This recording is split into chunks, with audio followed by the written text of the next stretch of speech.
superficiais, outros são mais profundos, já se fizerem inclusive comparações com a Nature, que é uma revista sisuda, talvez a revista mais importante da área de ciências, enquanto que os textos da Nature tiveram nota 5, os textos do Wikipedia tiveram nota 4.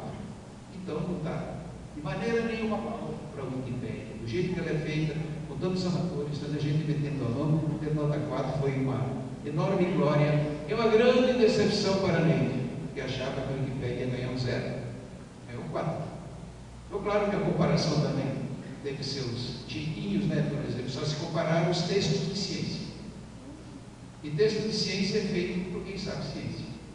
Então, mesmo na Wikipédia, para alguém fazer um texto de ciência, não pode chegar e dizer qualquer coisa, não pode ser um amador qualquer, tem que ser uma pessoa que tenha alguma cabeça nisso. Ainda não precisa ser um catedrático, tem gente que não tem diploma e sabe muita ciência. Assim como Darwin fez um monumento científico, nunca foi professor de universidade, ele nunca teve títulos acadêmicos maiores, mas ele fez talvez uma das maiores obras da história da ciência, porque ele foi um amador. No duro, Darwin foi um amador. Mas alguém diria, não, amadores são os professores, o Darwin foi o mestre. Amador é quem está lá na universidade, tem doutorado, publica livro, mas não conhece ciência como conhecia Darwin. E passou anos estudando os crustáceos, trabalhando pedacinho, movimento, para fazer uma obra tão importante como ele fez. Textos multimodais, você sabe o que é esse bicho? Aqui se trabalhou muito, texto multimodal, então um texto diferente. A própria Wikipédia já é, de certa maneira, um texto multimodal com os links, é um texto móvel, um texto que anda, e vocês aprenderam aí que o impresso continua importante, mas vai ter outras parcerias e outros rivais, animação, som, imagem, fotografia e assim por diante. E aí vem os desafios acadêmicos. Por quê? Primeiro, é preciso entender que a academia adotou o impresso como plataforma da ciência. Então, o que vale na academia é um discurso que pode ser entendido. É um discurso com começo, meio e fim linear. Se vocês olharem a página de um livro, vocês verão lá que ela começa lá em cima na esquerda, vai para a direita e vai descendo, pedacinho por pedacinho, palavra, depois página por página, e chega ao fim. Então, esse texto linear, formal, quadradinho, é a imagem da ciência. A ciência é quadradinho, a ciência é formal. A ciência não dá pulos, a ciência não deixa vazios. O livro tem que tratar tudo. Quem fez mestrado, doutorado sabe que o orientador vai atrás disso. Tem que tratar o tema, tem que dar conta do tema, não pode ter vazio, não pode ter salto, não pode ter contradição, e assim por diante. O texto acadêmico, então, tem esta cara. É um texto engravatado. É um texto com começo, meio e fim. Enquanto que a internet derrubou isso, o texto da internet é líquido, é amorfo, é um puxa-puxa, que desgosta então muito os professores, pesquisadores da universidade, que gostam de texto acabado. Aí tem um confronto. Os que gostam de texto acabado, como foi, por exemplo, o livro de Darwin, que foi feito e está lá, e os que gostam de um texto andando, um texto aberto.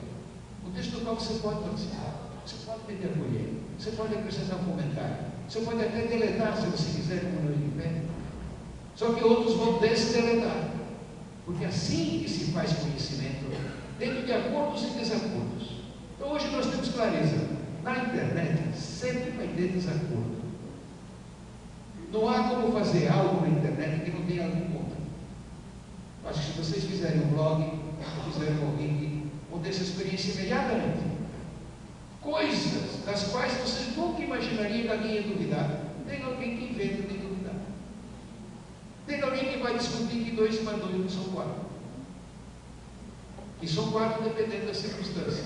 E são 4 na nossa cultura, mas outra cultura podia ser 8, você das contas e tal. Eu conheço gente assim, inclusive físicos, fazem isso de brincadeira.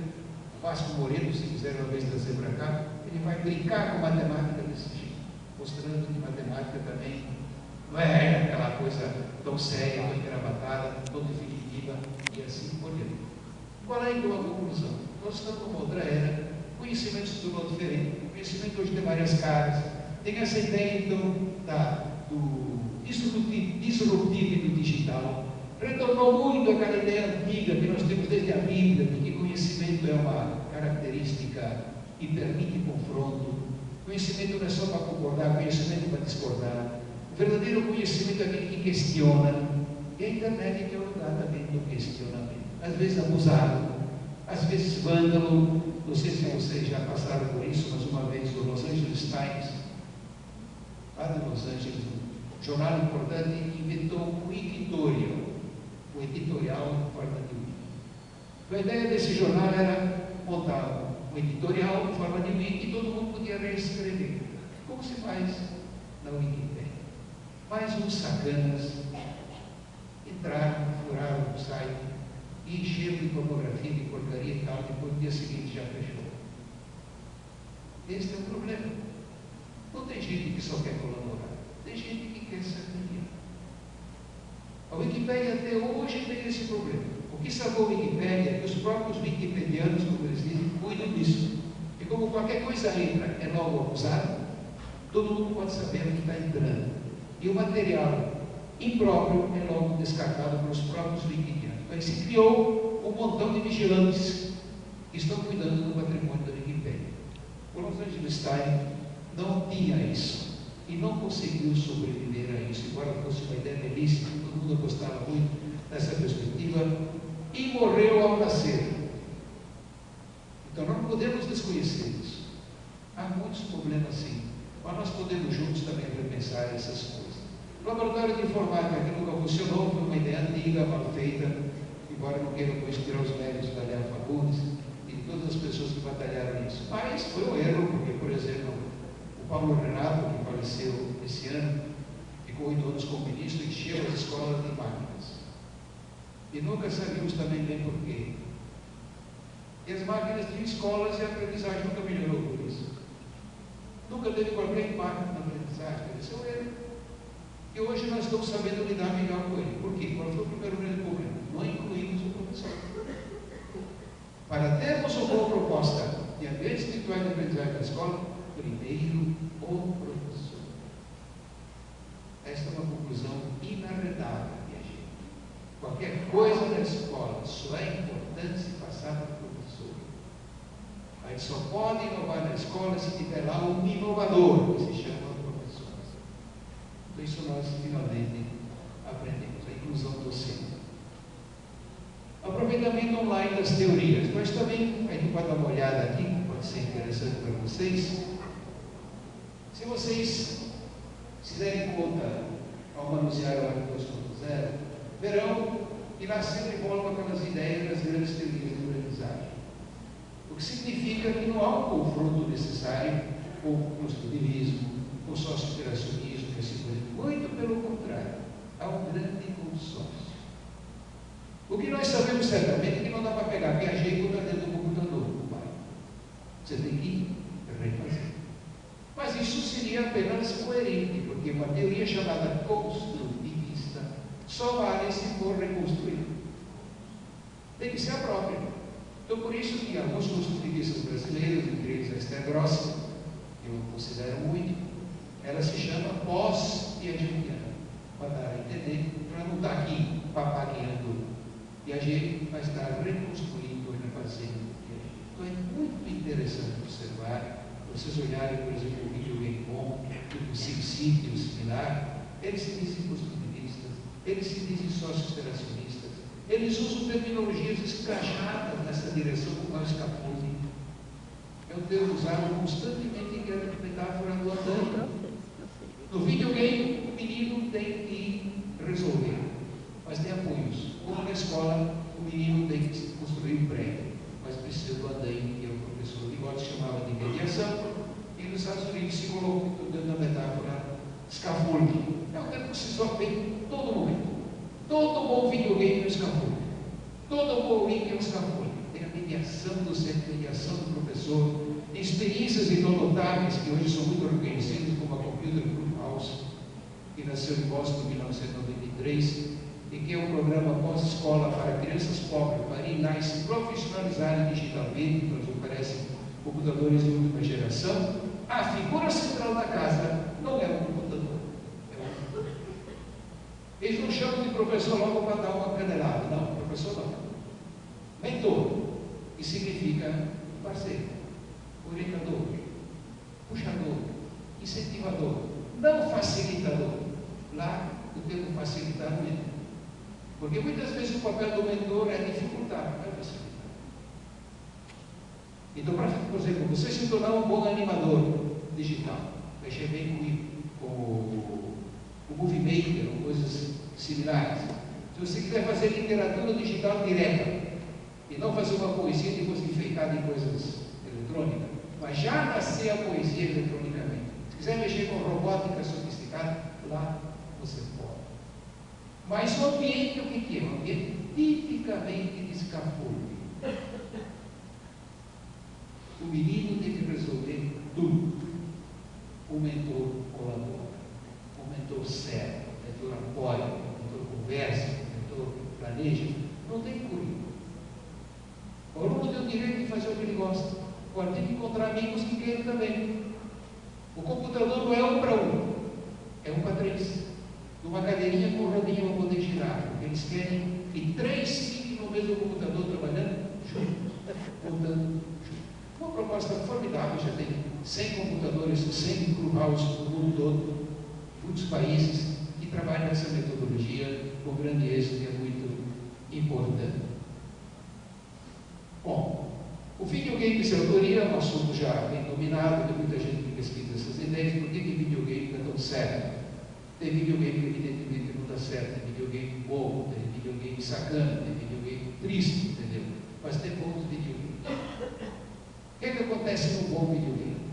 O jogador tem que fazer o avatar, tem que saber mudar a regra de jogo, tem que saber mudar cenário, tem que entrar em fórum de discussão para acompanhar a discussão do game, tem que pesquisar tudo aquilo que ele não sabe, que já deve quase tudo, tem que correr atrás, tem que buscar, tem que fazer software próprio para poder dar conta do game, e assim por diante. Quer dizer, é um enorme exercício de autoria.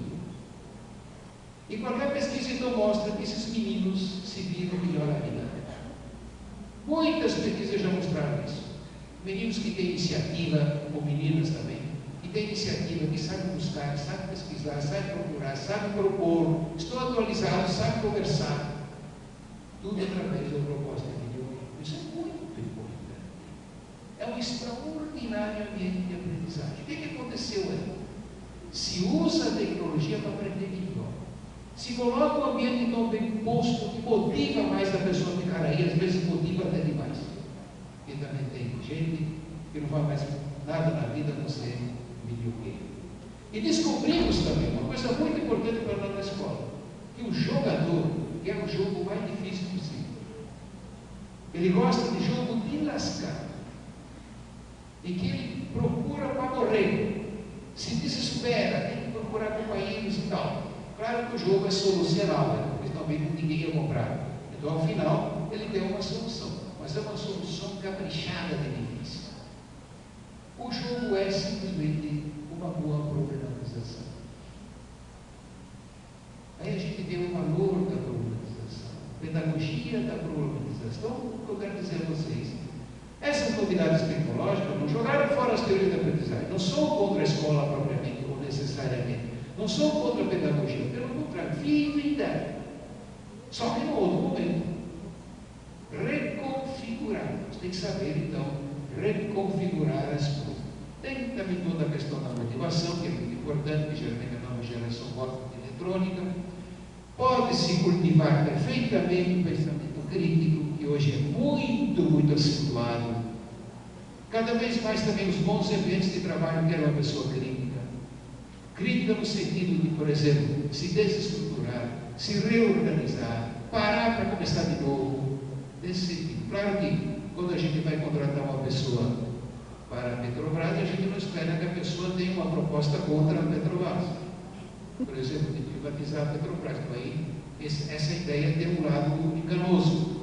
Tem que ser crítico ao ponto de se submeter à empresa. A empresa não é objeto da crítica. Mas essa malandragem capitalista é de sempre.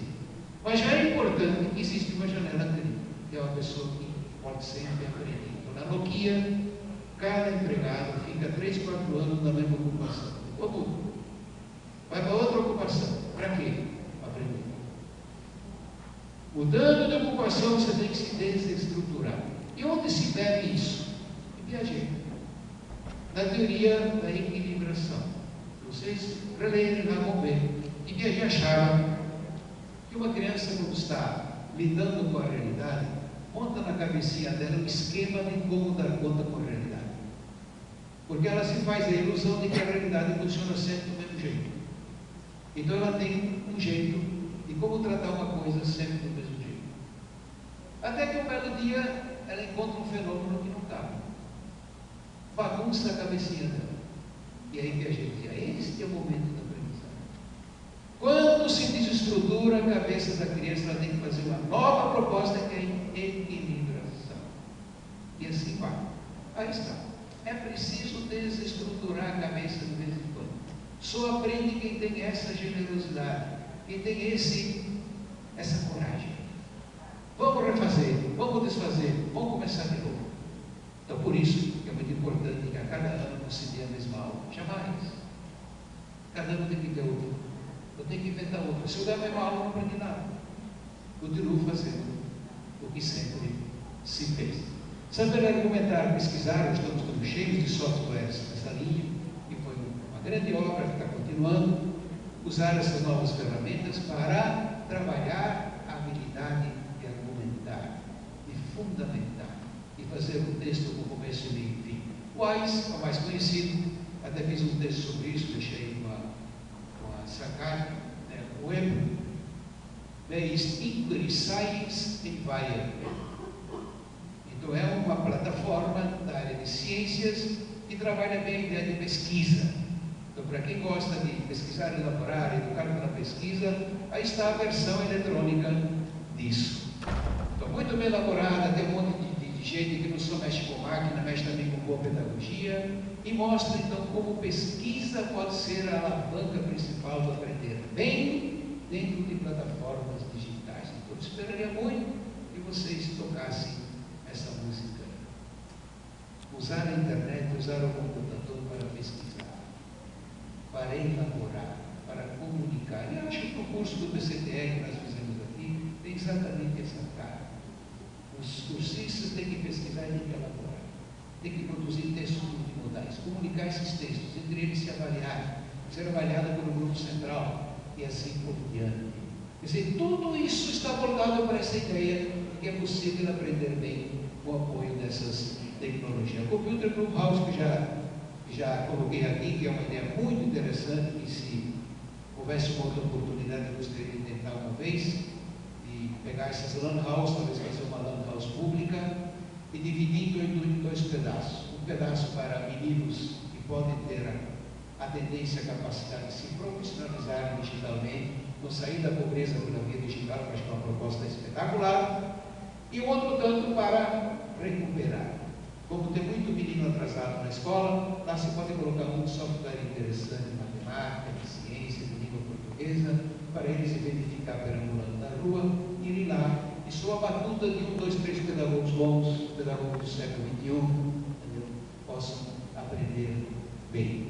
Conhecimento em rede, então, virou uma outra fenômeno. Conhecimento antigamente era menos em rede, sempre foi em rede, para ser franco.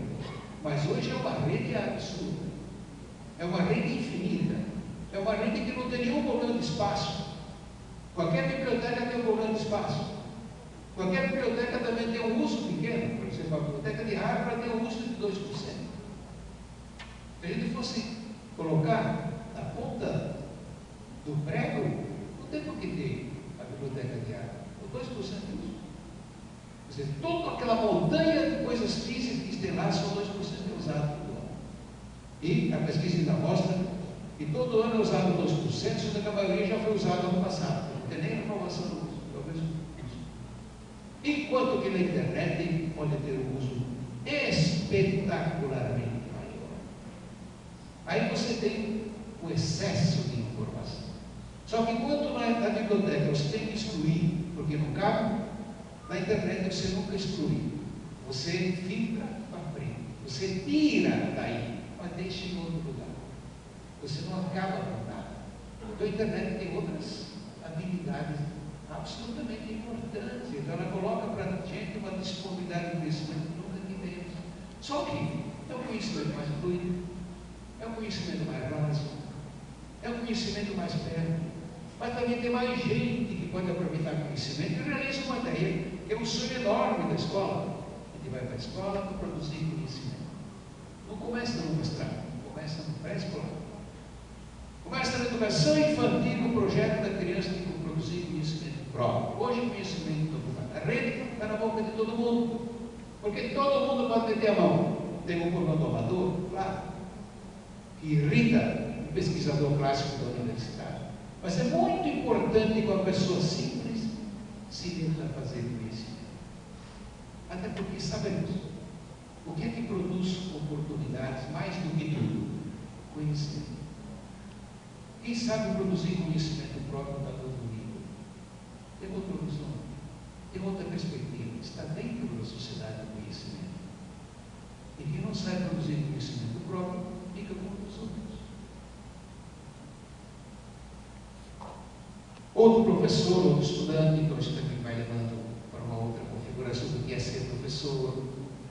Hoje em dia, todo bom professor tem que saber lidar com esse tipo de conhecimento, em rede, conhecimento na net e assim por diante, porque é o futuro, é onde vai se dar o grande confronto das coisas, então não podemos estar fora disso. E o outro estudante também tem que ter mais autonomia, tem que ter mais iniciativa, como é, por exemplo, o videogame. Ninguém é obrigado a jogar videogame. Você joga videogame porque te atrai, porque você tem motivação, porque você gosta.